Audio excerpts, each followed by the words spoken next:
My daughter ignored me during her wedding and made me sit in the back of the wedding hall, so I showed her what being ignored really feels like, and now she is furious. During the funeral, I was so proud of them because they stood and shook every hand of each person that came to pay their respects. I made sure to tell them that.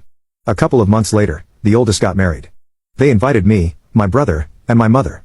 We made the 8-hour drive without hesitation. At the wedding ceremony no one acknowledged us. The three of us were seated on the groom's side just behind the family section, got through the service and went to the reception where we were seated at the very last overfilled table where we sat far away from the wedding party and in the back. The babysitter from when the girls were little sat at the table with us. I jokingly asked him what he did to be punished to have to sit with me. Dinner was a buffet, and by the time our table got to go through the line, they were out of most of the food. We sat through the wedding party entrances and listened to the speeches from the moms, the best woman, and bride's man. At this point, we had been at the reception for 2 hours. I felt unwanted and disrespected, but my feelings didn't matter because to me it was their day, and that was what mattered.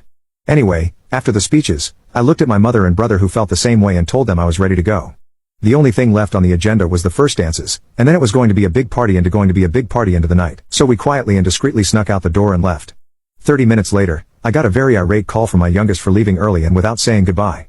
I told her that tonight wasn't about me and that she needed to focus on celebrating with her sister. We could talk later. She claimed they wanted to get a picture with us and come looking for us, and that is when she found out we left. I told her that no one had told me this and that if I had known I would have sat there until 3 a.m. to make sure that picture happened. She hung up mad. Since then, both girls refused to talk to me.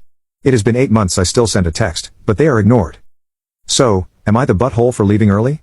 I stand by my decision, but I regret what it has cost me. So now I am questioning whether I am in the wrong or not.